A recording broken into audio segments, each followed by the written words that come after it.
Just a quick sound check. Can everybody hear me okay? Yes, we can hear you well.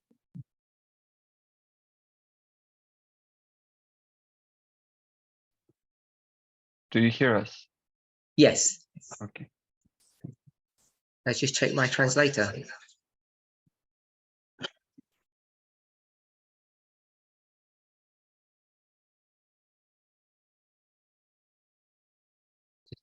Once again. Yes.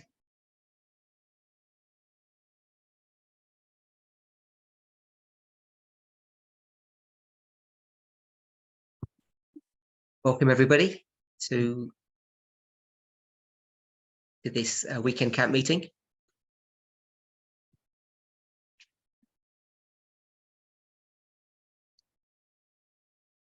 I want to begin by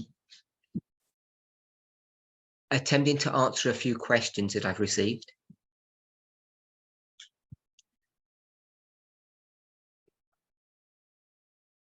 So I don't normally do this to put people on the spot.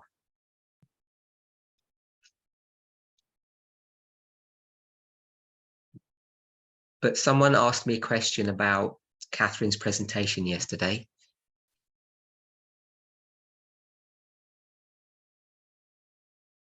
I'm just going to ask her now. She didn't know. So you probably won't be able to hear her, so I'm just going to repeat what she says, if she says anything.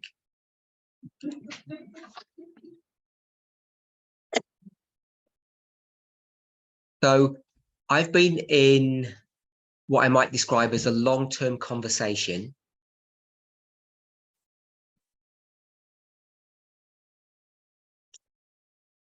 with a friend in the movement. And it's about Panium. So I know lots of people are talking about Panium. And Catherine mentioned it yesterday in her presentation. So for quite some time now, we have understood Panium to be 2021.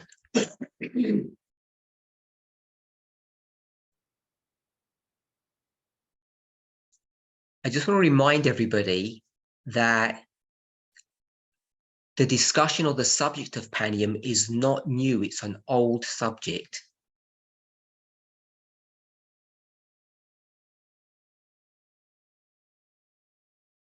It's been on our radar for 6 years.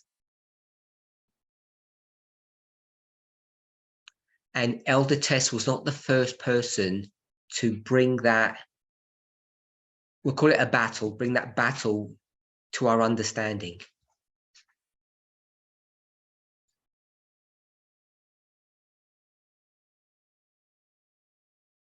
Just a general comment. I think many of us have either forgotten or have got into a habit of not reviewing old material.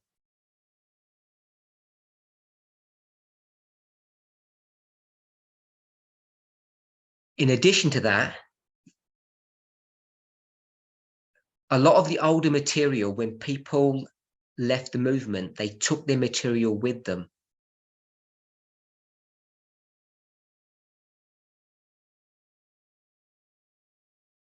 So this is just an admonition or an encouragement that we should be reviewing older material.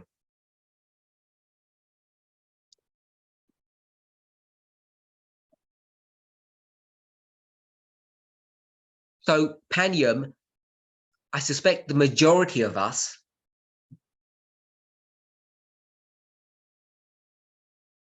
understand it to be an information war.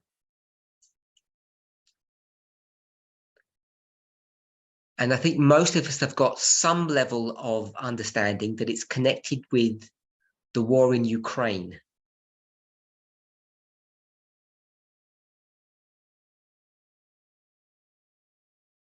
And it's not a straightforward subject.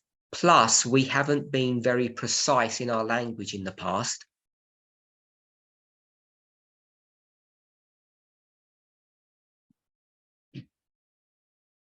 But the concept of information war, Cold Wars, and hot wars are terms that we use, but I think aren't well understood.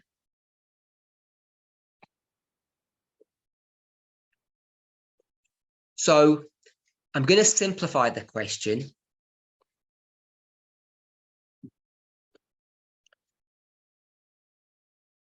Are we still in Panium?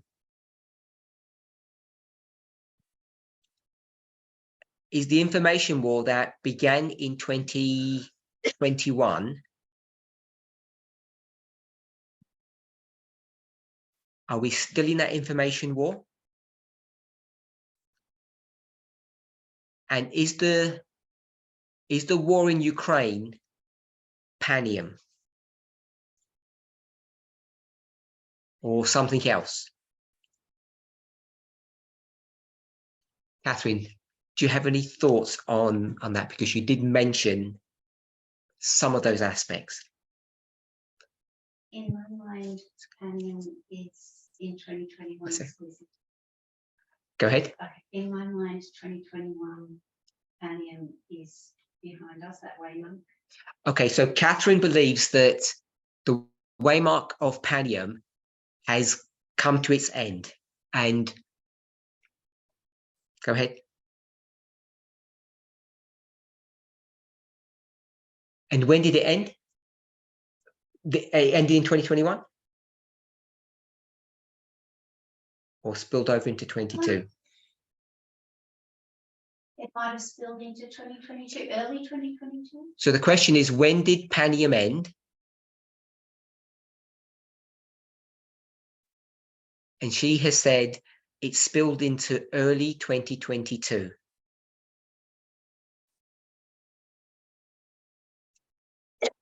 Is that before February, the invasion? Picture it. She believes it ended before the invasion began.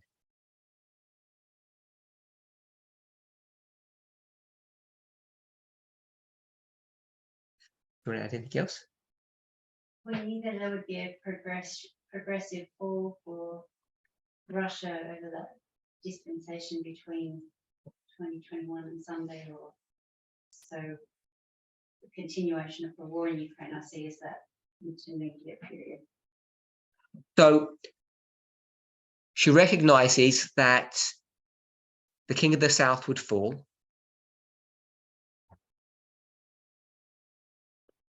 From 2021 Panium to the Sunday law.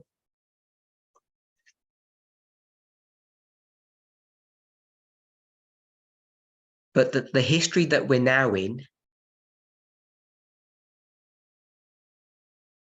is not Panium. What would you say that it is? A place at a dot of the line, about 2/3 of the way along, but I'm not sure why I do that. I'm going to reframe my question. Does it have a historical precedence or history that we could identify it with a name or something? What history are we in if we're past Panium? We could line it up with the period from, sorry.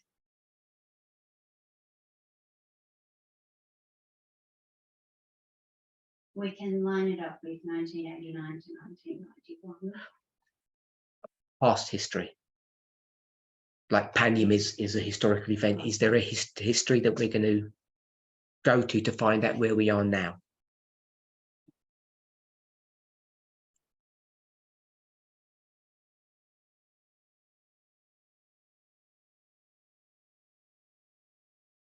So Catherine said that she doesn't know a historical story to explain where we are now. But in our own history, it's a repeat of It's 1989 to 1990. it's repeat of 1989 to 1991. 89 to 91.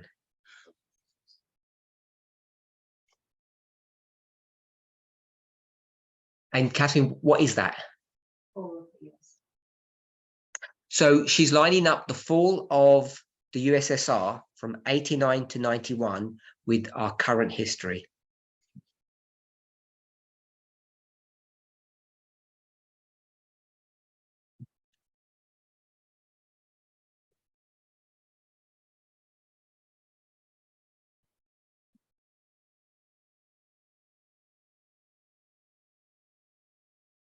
Is that correct?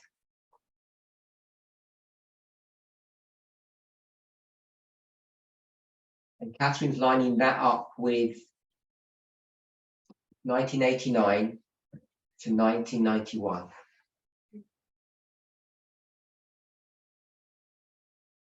Is that correct? And she says this is Pallium.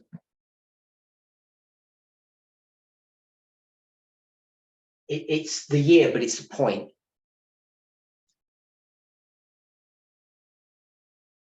And this history here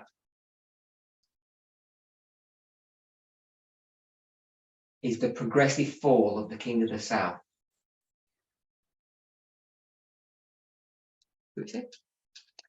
Okay, so I hope that answers that person's question.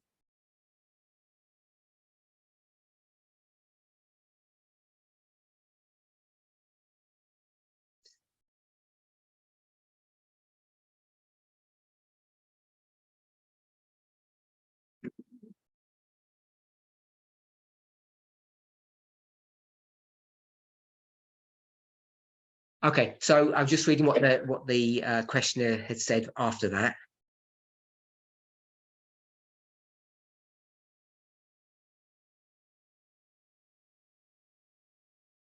Okay, so I hope that answers your question, and they might come back.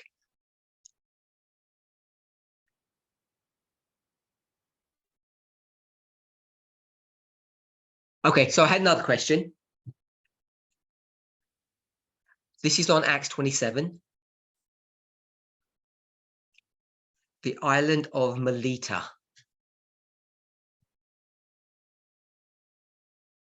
What island is Melita? Malta. So everyone here knew it was Malta.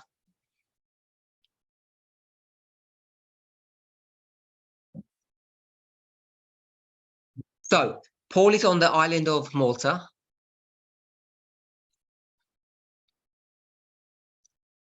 And I don't know if the question is connected to the presentation that was done yesterday.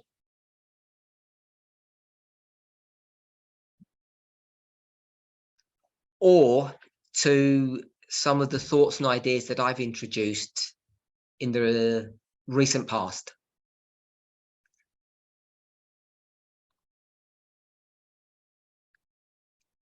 So we all know that Paul becomes famous in Malta.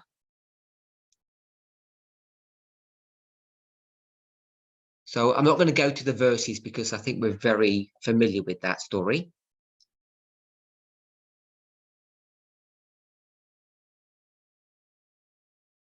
Certain things happen in that story. There's the snake. And then there's the Roman governor's father.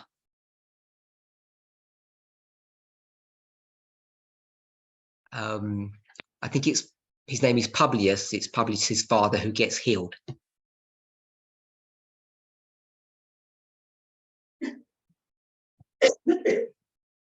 And those two events propel Paul to fame.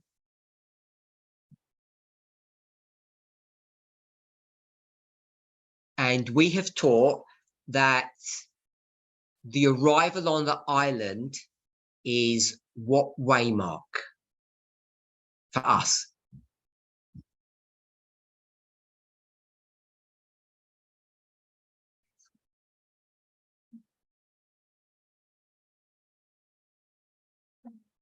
I can't hear.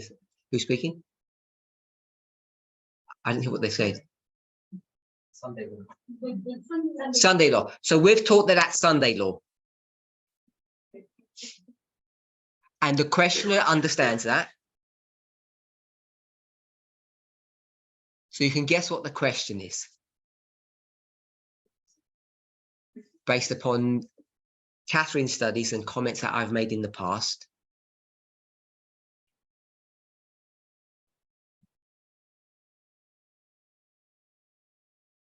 And those on Zoom, what you're not aware of is the discussions that we had after her studies here at camp.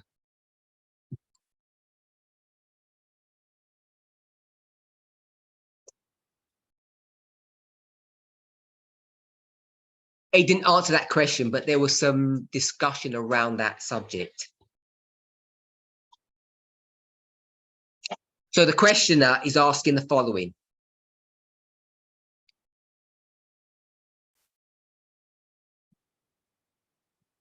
Can you hear me okay?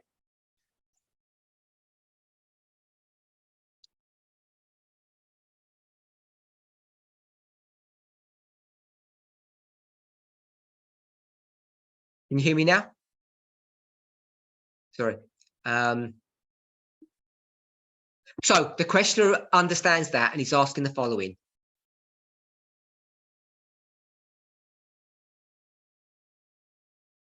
I'm going to quote him. Knowing that at the Sunday law going forward,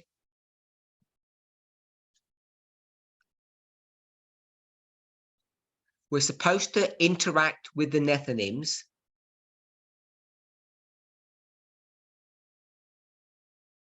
and he's basing that on Acts 27 or into 28.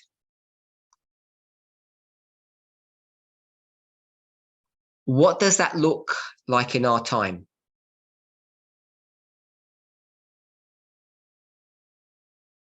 So what does it look like, the interaction that we have with the Nethinims?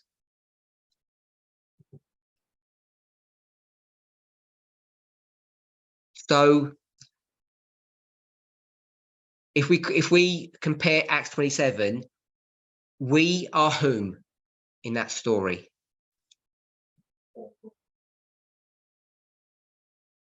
So everybody here said Paul. And the Nethinims are whom?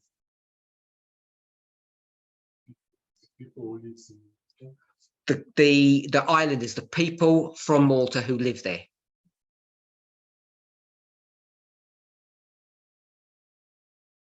Okay, so I'm going to ask maybe two people here. What they make of that story, what they understood or what they think they understood that Catherine was teaching yesterday.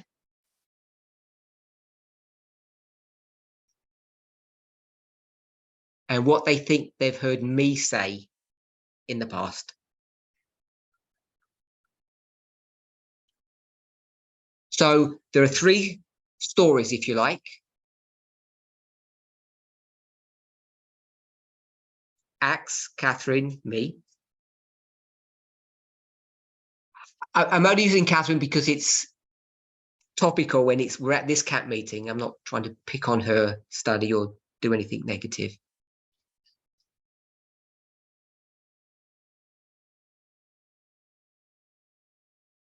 And we all have our own ideas anyway, I think. Okay, so one volunteer to put their hand up.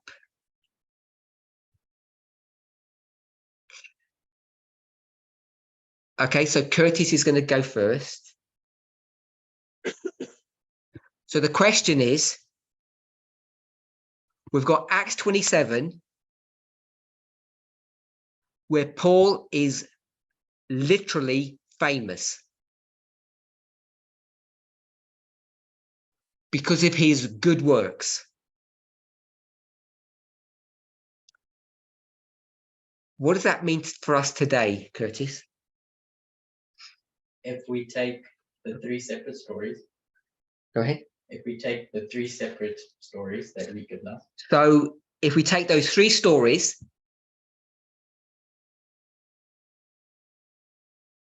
all going to fame in Acts 27, when Paul becomes famous in Acts 27,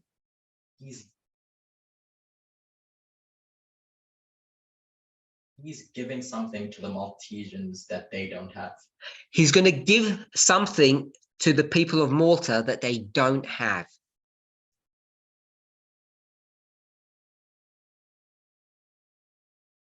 In the study that Catherine did yesterday, In the study that was done yesterday by Catherine,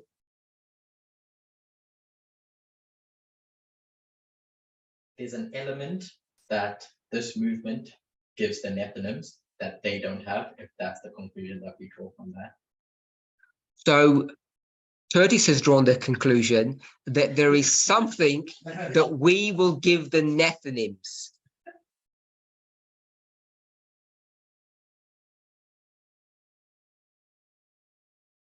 In those two literal histories, because Catherine used the 1850s history and Acts 27, that's literally going to them and giving them those truths. So in yesterday's study, we know that Catherine spoke of the 1850 history.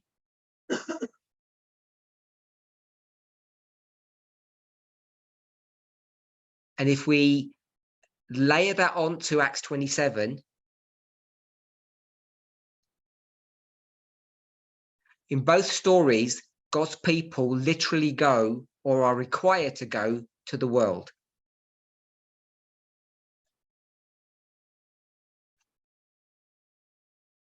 And the marker that she used for that was the 1850 chart.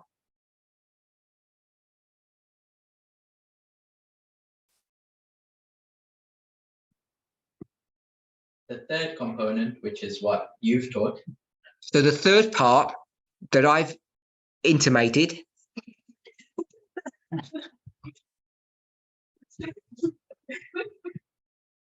is that our relationship with the Levites and the Nethinims is not physical and literal.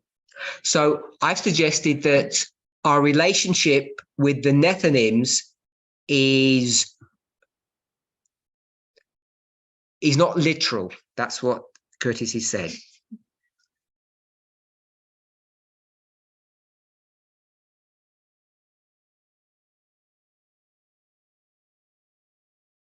So while we have two literal missionary works being done, and what I understand your past teachings is that the relationship with the Nethinims is a spiritual relationship. So whatever that looks like doesn't look like these literal works that are being done. So Curtis understands that in the book of Acts and in 1850,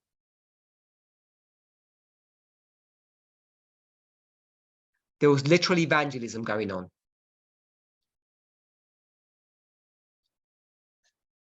And he says that today, in the future, in the Sunday law, of course, there's not going to be literal evangelism, there's going to be spiritual evangelism. So it's a spiritual manifestation of those histories.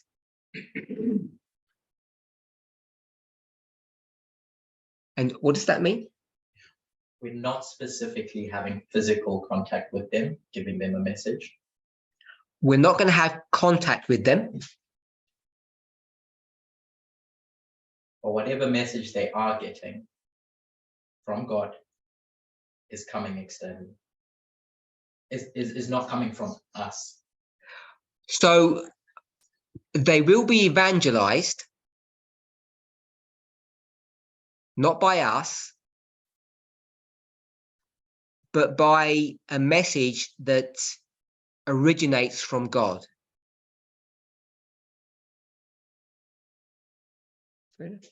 Okay, so in summary, one of our members here believes the following: that despite the 1850 history and the Book of Acts history,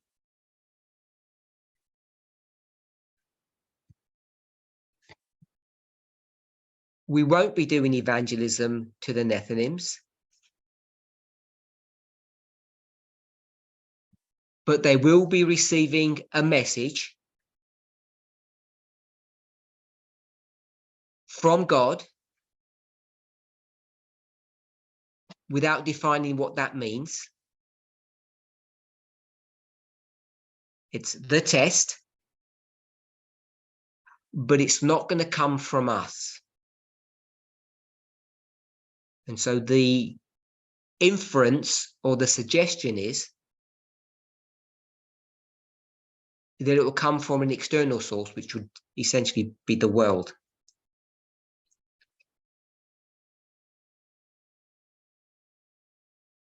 Is that fair representation? He agrees with that.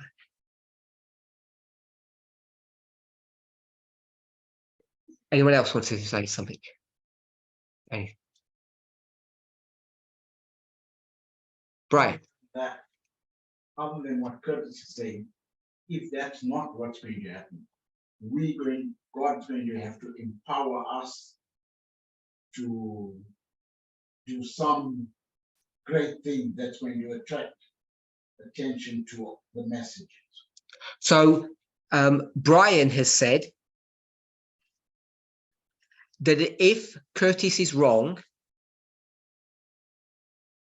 then the Book of Acts will have to be literally fulfilled. In some fashion, we have to become famous, and so we become the center of attention. And obviously that's based on an Acts 27 model.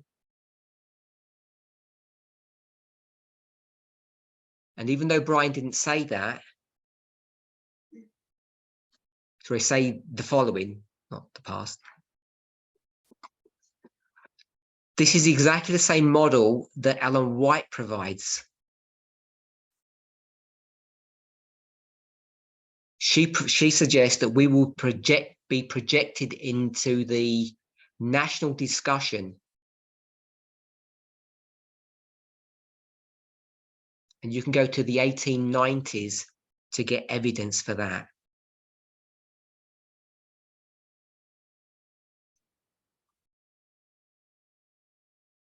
Right? Anything else? So I just want to ask Brian, which one do you favor? Your voice? So he believes that some event is going to happen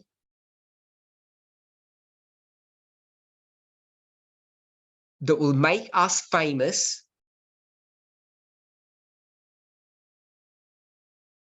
and the public will know who we are, and we'll have a platform to share our message with the world. So if I can frame it this way,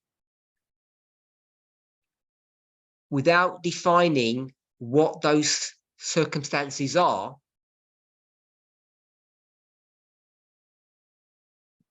one of our members says that the movement's standard or traditional teaching on the Sunday law is correct.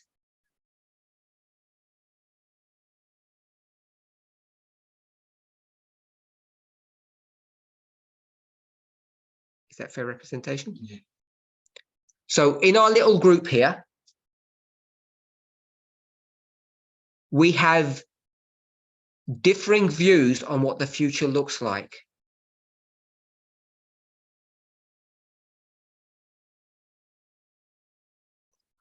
Brian, did you have that understanding before yesterday? It was my wish always that I've always expressed that we have to be able to be outstanding in the world to get this message across. Otherwise, It's not, then it's going to have to be the way Curtis has projected it. So I hope everybody on Zoom understands that I'm rephrasing people's responses.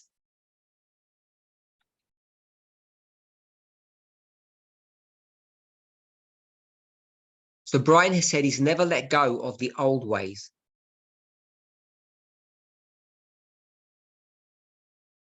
And embraced these new ideas.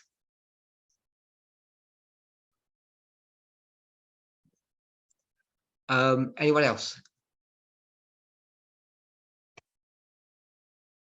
No thoughts? Shy?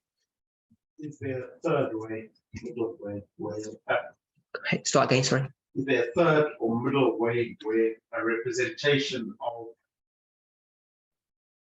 the character is represented by a group of people? Sorry, could you repeat that? Someone did something to my Zoom. Is there a third way? So in between where a group of people are used as a representation of the people who will be saved. And they do some evangelism, but most of it is spiritual. But that is the physical evangelism will be done by a small group, but it's a representation of what broadly happens. Before I get that translated,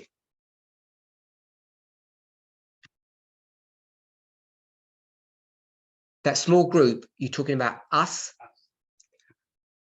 So the question is, or suggestion, Curtis says that none of us do a work for the Nephilims.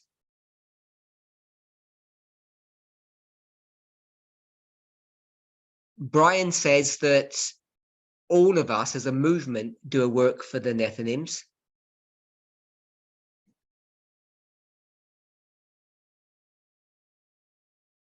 And Courtney has suggested,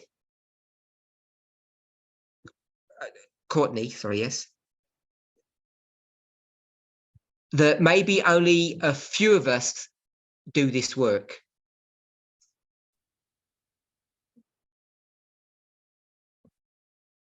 So I just want to ask you, Courtney, just a short response. Those few people who do that work,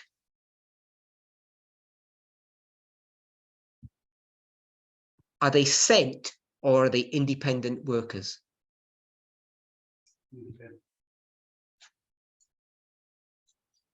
Independent work. He said that they're independent workers. Okay, so I want to comment now on that. And I have suggested, mostly in private, not so much in public, say, perhaps, that if you go and do an independent work, you're not representing a movement. So I don't think that would qualify.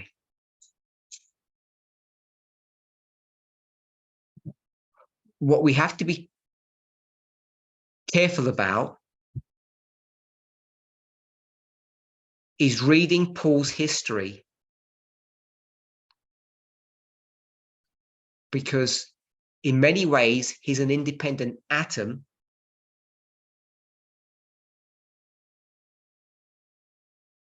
But we treat him as a representative of the movement back then.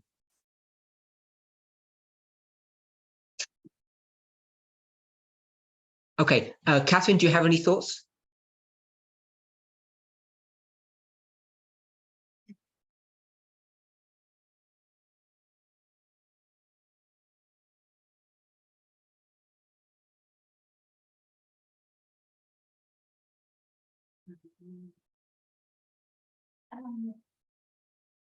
Thoughts about what it looks like going to the Netherlands? So the question is, we've got stories, literal stories, that give this idea that we go to the world.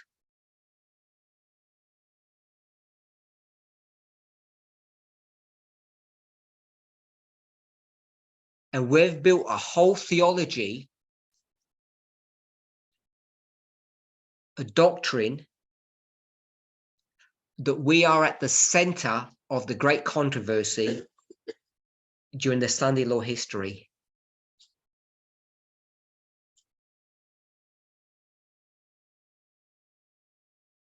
And it's built upon these stories and similar ones.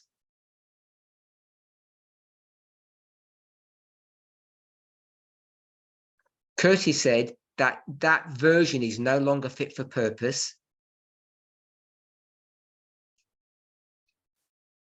Brian said it's still correct, it's still sound.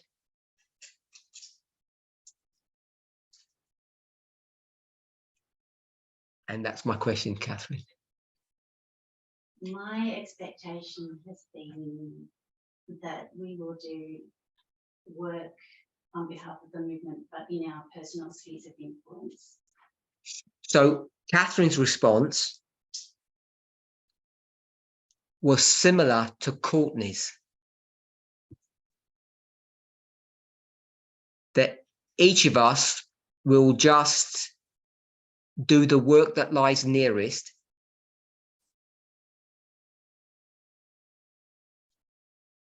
a personal independent work. Is that fair representation? By independent, are you saying it's not part of the movement? So I'm going to define what independent means.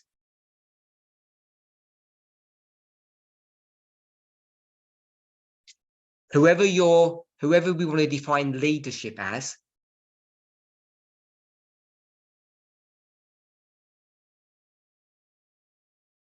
whether it's me, a continental leader, or a ministry leader,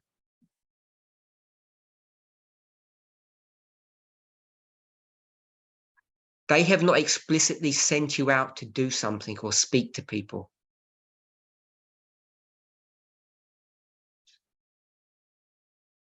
There's no coordination. There's no organization.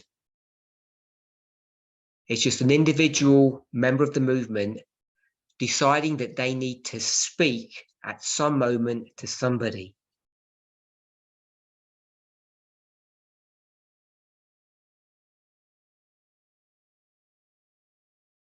That's what I mean by independent.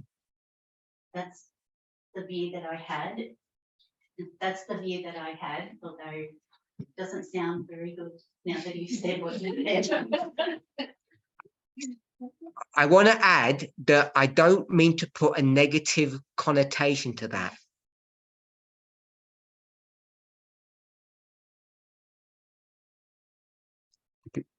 Because she and others are nervous that they're acting rebelliously.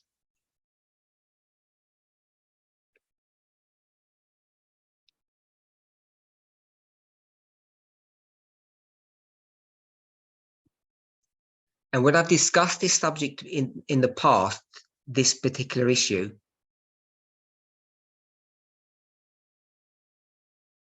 I think some people have had their zeal chilled, if I can say it that way,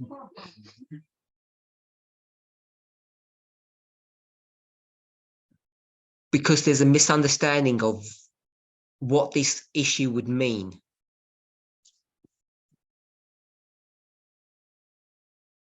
So I'm not suggesting that an independent work is wrong or bad or rebellious.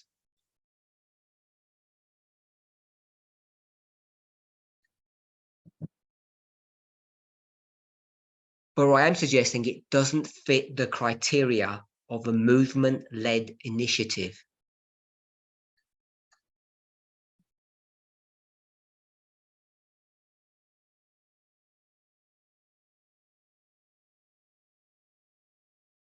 So, did you want to respond? You didn't. That's the view that I held up until now, and yeah, I don't know. The way I was seeing it was how you described it. So then. Okay, so no more comment. She's happy-ish. So, oh, I think I agree with the previous speakers' thoughts. I feel that obviously I've got a lot less knowledge on the movement in general. I feel some of the problems may come with accountability, in that owning the act of being independent gives us accountability. So which is why we probably shy away from the idea of being independent. But I do agree that I, for example, I feel I am one of the testimonies of the spoken word of the movement. So whilst we may not be acting, we may not think that we're acting on a majority, we are talking and influencing our circles. We are talking and spreading, kind of like what Dad is saying, that we are still spreading a word out there, even if it's not on a grand scale. okay. So that was more of a testimony than a question, I think. And it's reiterating the point that there is no negativity, certainly not in my mind, when people go ahead and are moved by the Holy Spirit to speak to people.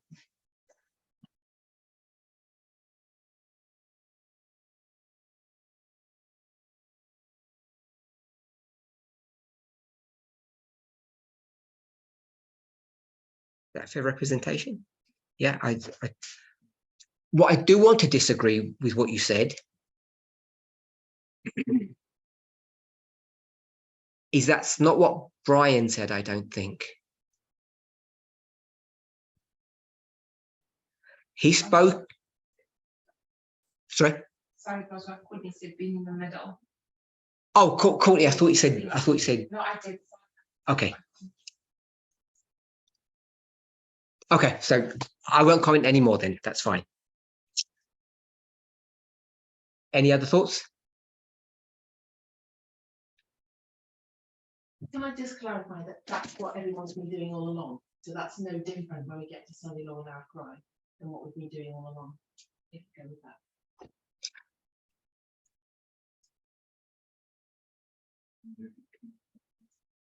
Yes, I'll try to repeat everybody's things. So we're talking about the Sunday Law and what it looks like. And I'm going to stick to that term, doing an independent work. I'll add another way of expressing it, a personal work, because that may be less offensive.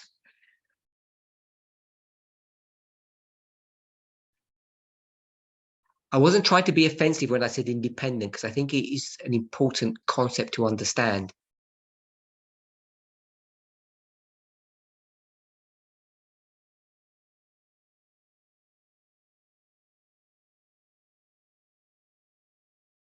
I'll give an example.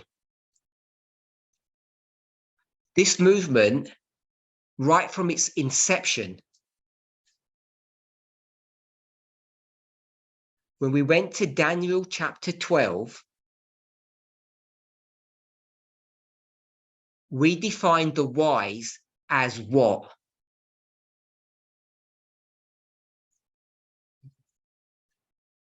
As teachers. Someone has said as teachers. And following that idea about teachers, all of us are wise.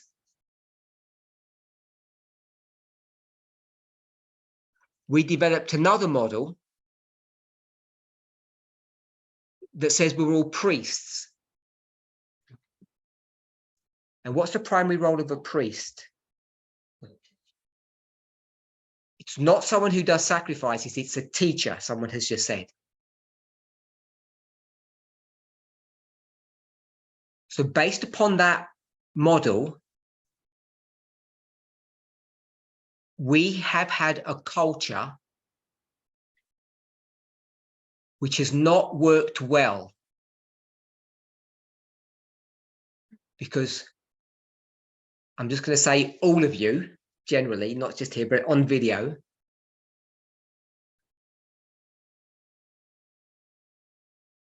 want to work, and what word am I going to use now? Independently.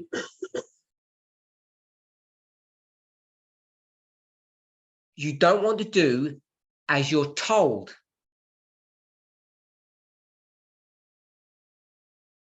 Because you see it that some leader somewhere is randomly bossing you around and telling you what to do.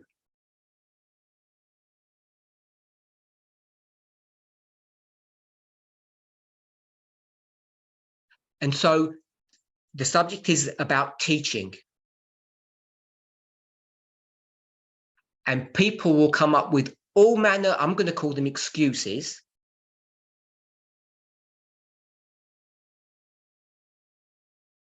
I'm shy, I don't understand things. You can fill in whatever you want.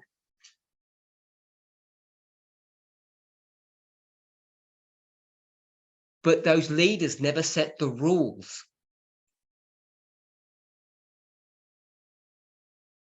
This is not a human being pushing people around. It's a theology, an ideology based upon a Bible passage or a Bible concept.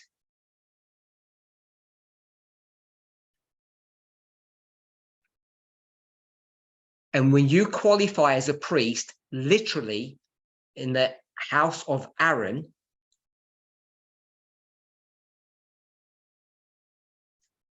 when it's your roster, in the time of Christ, the priesthood was rostered on a, we'll say on a monthly basis.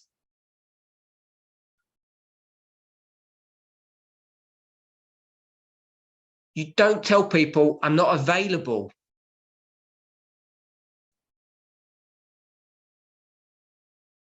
Because you get kicked out, you lose your job.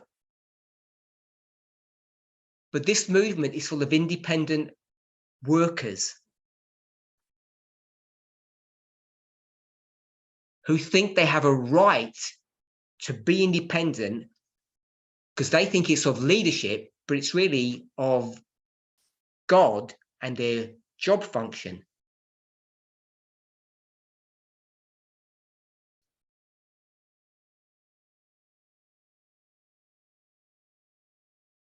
This is not a telling off session about teaching. It's a parable.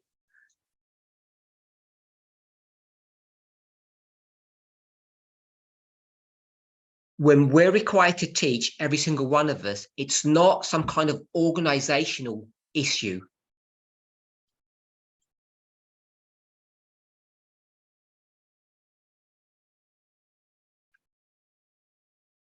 It's a prophetic matter.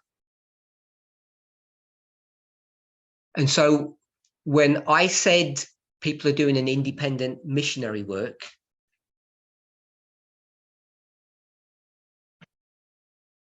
all of you have got your lives, you've got your personalities.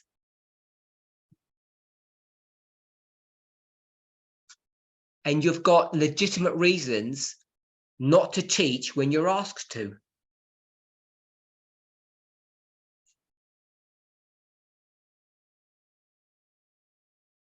And whilst we're all free to teach when we want, if we want, when we want, if we want, we're all free to teach if we want, when we want.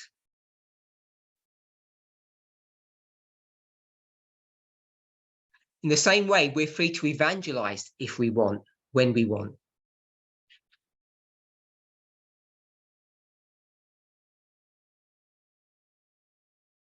Back in 2014, 9 years ago, we received a message. Courtney, what was that message? I asked Courtney because I knew he wouldn't know. Emma brought this subject up a minute ago. What was the issue? Or no public evangelism.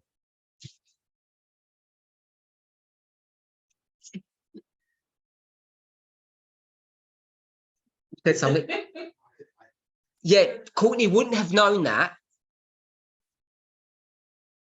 which is why I asked him. But he should have known it's related to his statement earlier, so he could have figured it out. 9 years ago, when the message came, no public evangelism,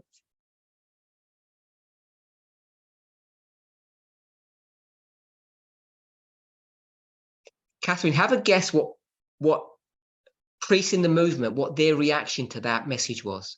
What did they say? What did they think?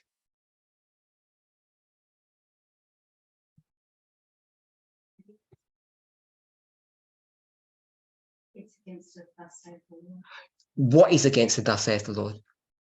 No evangelizing. No, more specifically. Brian, Go out and who? the Levites and the Not to whom? the world. Individual priests. You can translate now. Independent priests were not allowed to talk to anybody.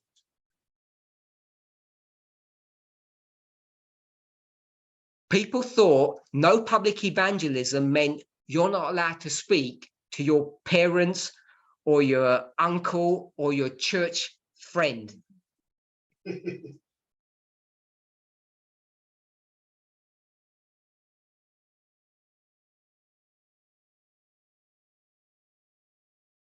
Some people here smiled when I said that,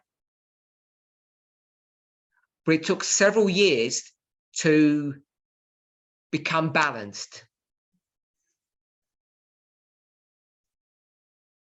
So that message was there would be no organized work.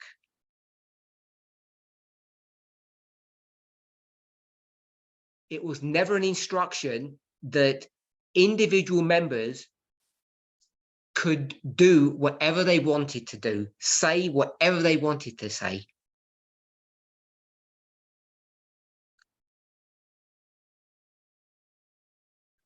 So earlier, Emma made a comment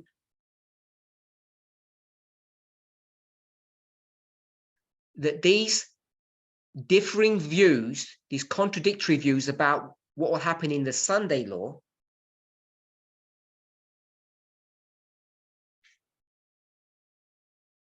when it comes to doing a personal work, which I call an independent work, is nothing new. It's not a Sunday law dispensational issue.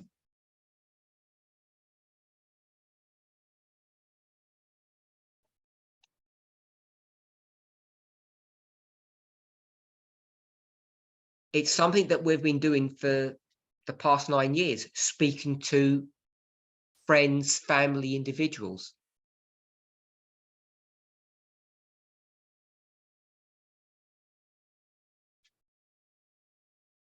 Even people who aren't Adventist, we're allowed to speak to.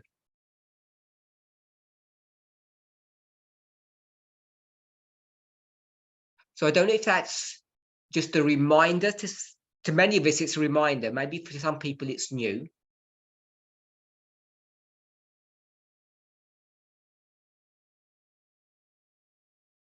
But that's why I've said that this idea of doing a personal work in the Sunday law history does not qualify as a prophetic phenomena.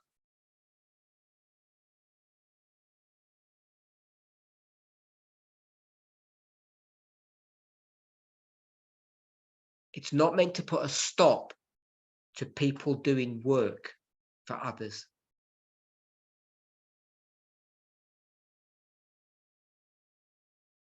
Everybody okay? Any questions? Okay, so I'm going to go back to two models. Either we don't go to the world, and somehow or another they will catch the message, or we do go to the world. Now, I guess since September last year, I've been speaking about the priests, Levites, and Nethinims. And I've focused on the Levites, but not really spoken about the Nethinims.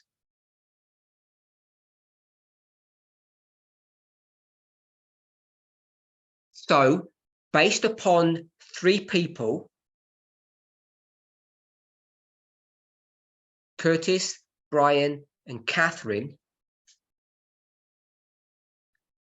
When I say Catherine, I mean what she taught in her second presentation yesterday.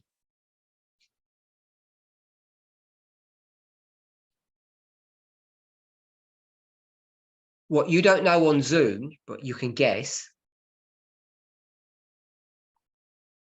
is that her hour Zoom presentation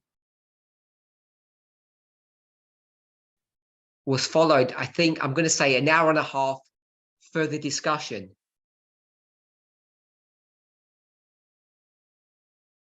And it's in the further discussion that she clarified and refined her points.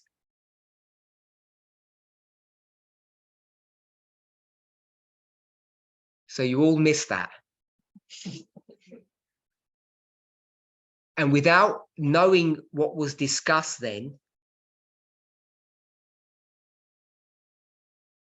you won't perhaps be able to answer the question that I'm going to pose now.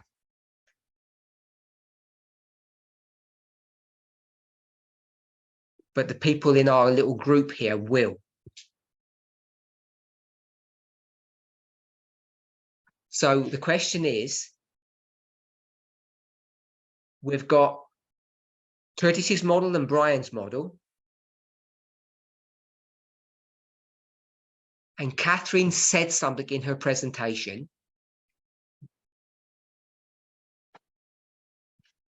My question is, what is the problem with Curtis's model?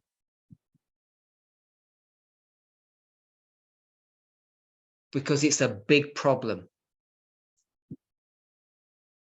And you must understand what that issue, what his problem, not his problem, what the problem with his model is.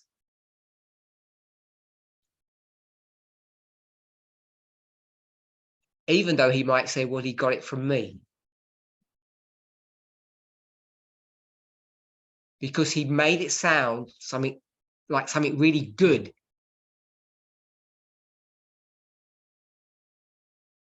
Especially when you start talking about spiritual things.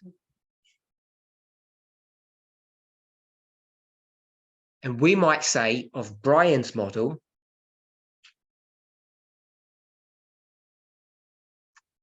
forget Paul. One man did not turn the world upside down, even though it says that. He really didn't.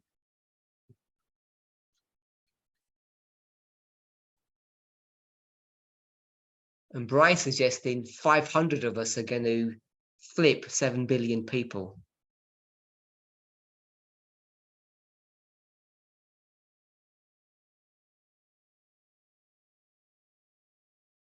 What we understand what flip means. They have to make a decision.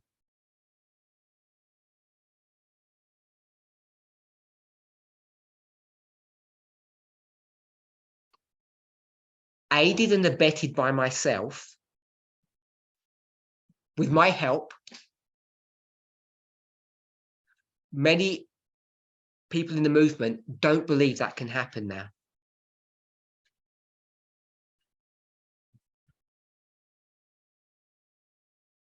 Because I've sent a chill, I've discouraged people from that crazy idea.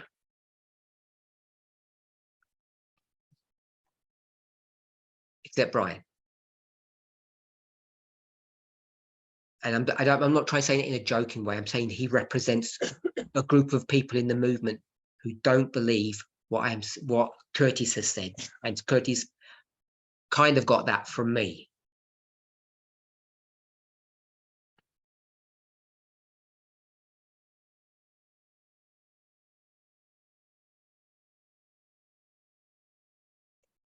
I want to answer someone else's question which is related to this, but completely different. And it's going to give you a bit more time to answer my question about what is the problem with Curtis's model.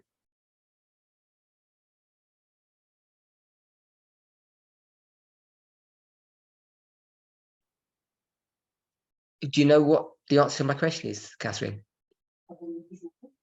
Yeah. Yes. Okay, so Catherine thinks that she's got it, what the issue is. Independent question. My question is, what will happen to the nethonyms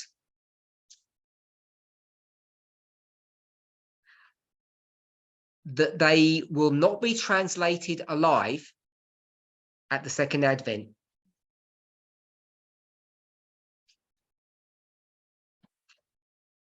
It's a bigger question. It's about Levites and Nethinims.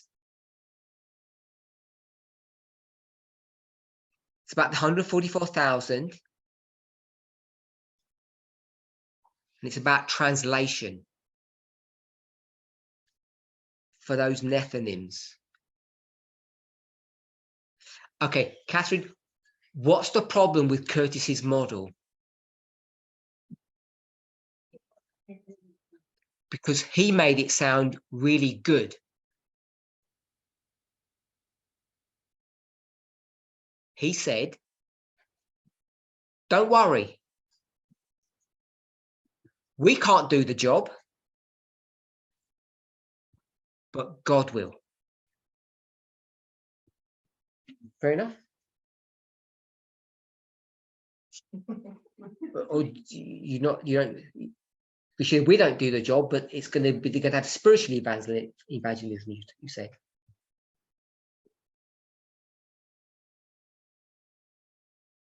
You said that. I said that, but I think it misses out because what I suspect the danger is that those other two components that were in the presentation. Oh, don't give me the answer away. Go ahead, Catherine.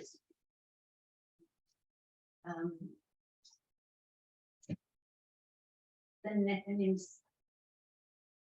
what the Nethinims need is a message about prophecy and reforms.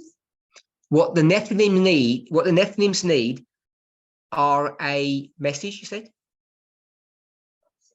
Go ahead. On reforms and prophecy. They need a message on reforms and prophecy.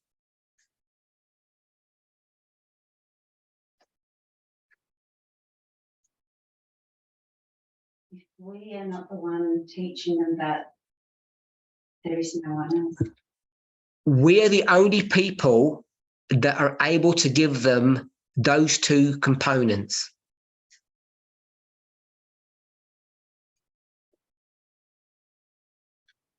And our job function is teachers. And because our job function is teachers, we would be the ones that do that teaching.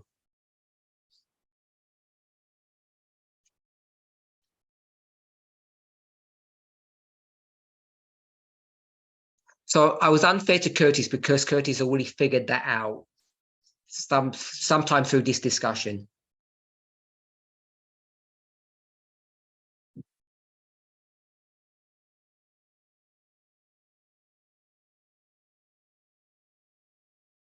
But I used his point to bring something to the surface.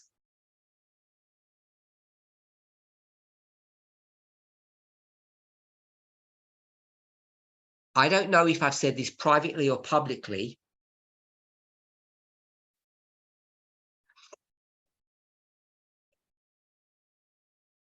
Let me ask a question. Is God able to, I'm going to use the term that Curtis used, is God able to do spiritual evangelism? No.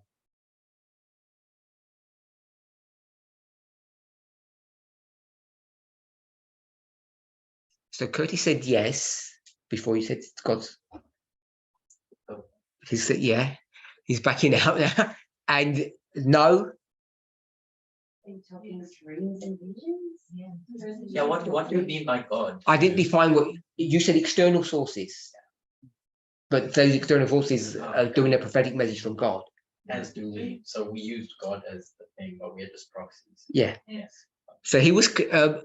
I'll do the translation in a minute. He wasn't talking about dreams and visions. He's using proxies like we are. So the definition of spiritual evangelism was confined that we, the movement, won't be doing this work, but other human beings will.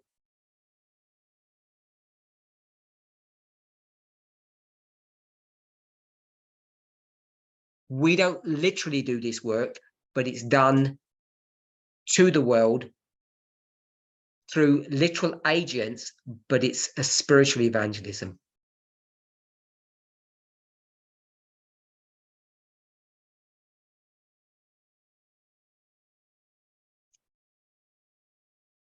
Okay, so now that we're all on the same page,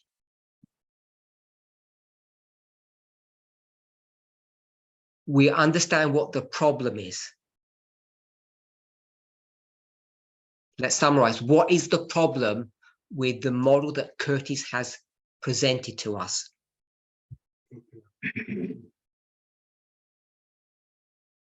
Let me break the question down. When you're doing evangelism, what are you offering somebody?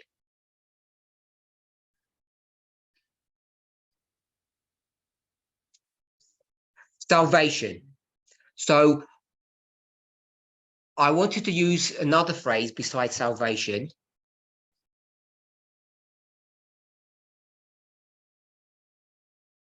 Which is the tool to get to salvation. When you evangelize, you don't know if they're going to accept or reject. So you have to force them to make a decision. And what do we call that, what we're doing? We're giving them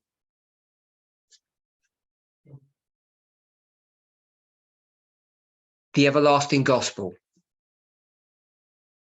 So without the gospel, can a person be saved? And when you're doing evangelism, if I say, oh, come around for a meal,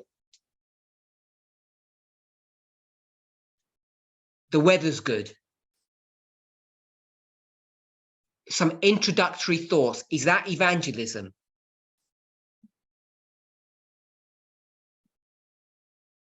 No, there might be tools to break down barriers.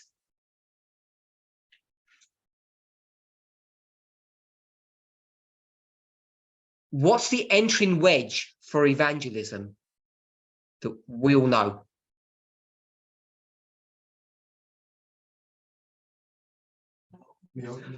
Sorry, I have to do it. Let me translate. That's right. Health. Yeah, so health, the health message is the entering wedge.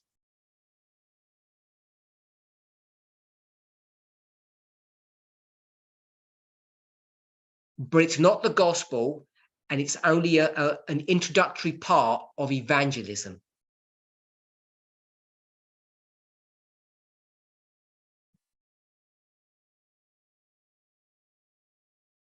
And if evangelism remained with the health reform message, would it be of any use?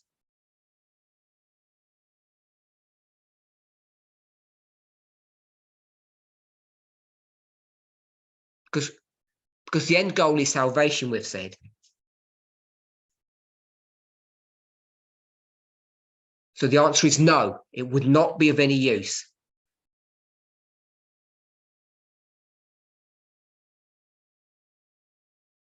So what has been said, if we, this movement, don't give the message to the world, to the Nethinims,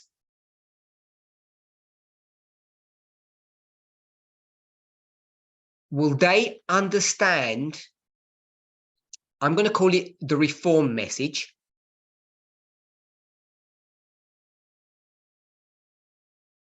Which is equality. Will they understand that from the world? Well, I'm going to say yes. We've got a couple of different answers, but yes, they can. They get that from the world. But it's not sufficient for salvation.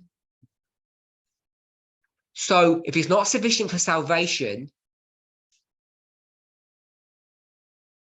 is there actually a term, a concept as spiritual evangelism?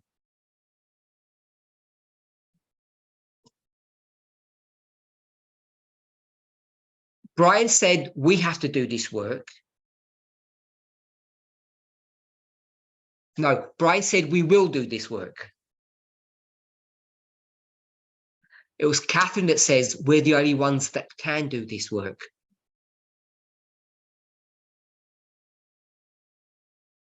And Curtis was saying the world will do it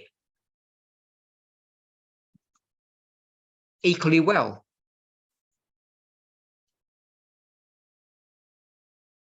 But obviously they can't. So unless we do that work, what's the result for the Nephilims, Magda?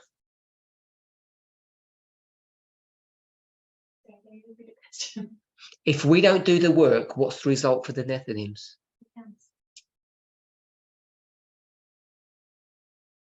So that means everyone in the world dies.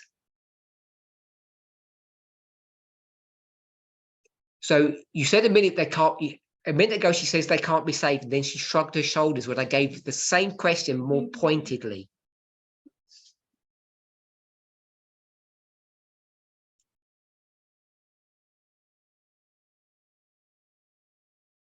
The reason I pointed that out is because we all do that.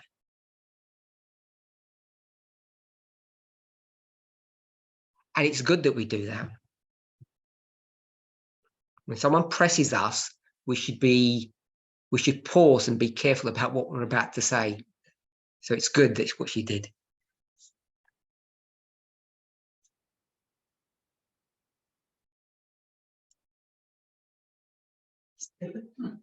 Go ahead, Magda. If we don't do a job, what happens to Nephilims?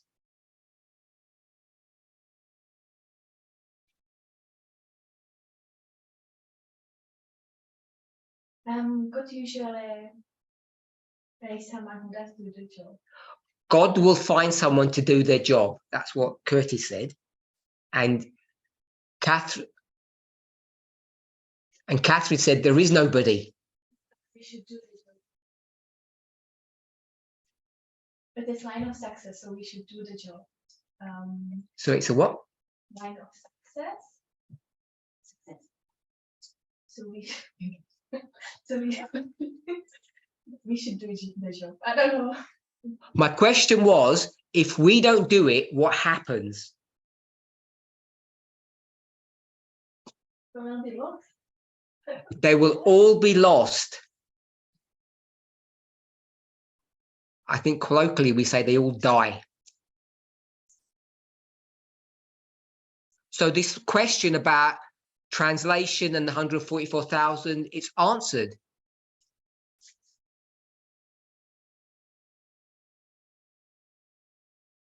If we don't do this job, everybody dies.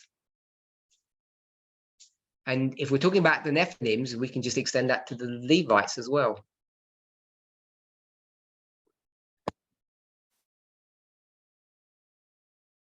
In closing, either we go to the world, not personally, not independently, not individually.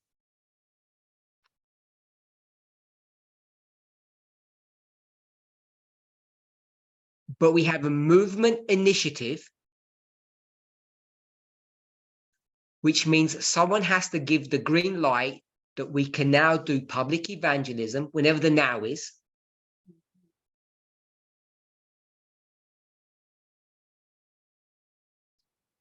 We'll say Sunday law. Unless that switch or that button is pressed,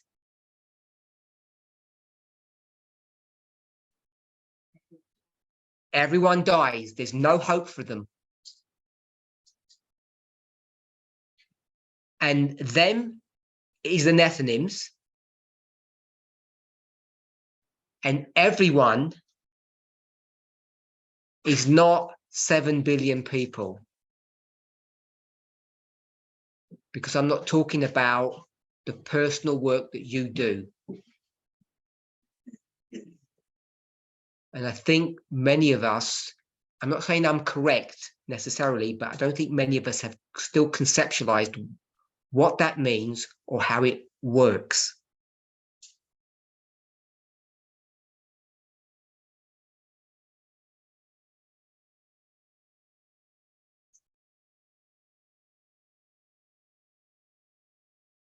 But it's nothing new. This tension has existed for 9 years in our movement.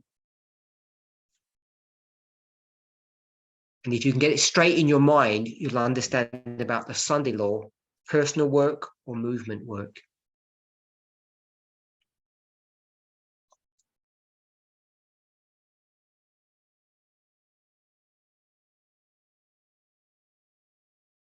Personal or movement. Okay, we'll close this prayer now and we'll continue our discussion later today.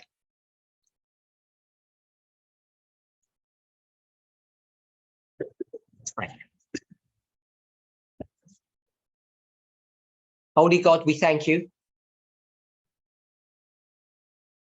It's only as we wrestle one with another, like Jacob, we wrestle with you,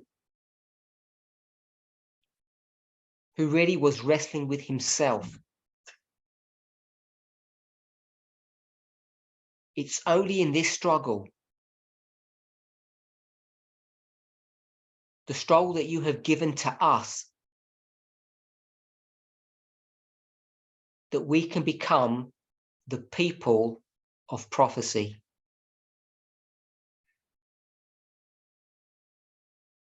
May each of us come to a clearer understanding of the truth.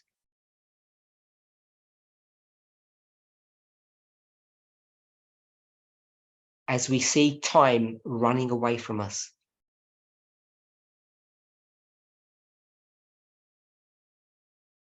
In Jesus' name, amen. I just wanted to say, our next study was meant to be in 3 minutes.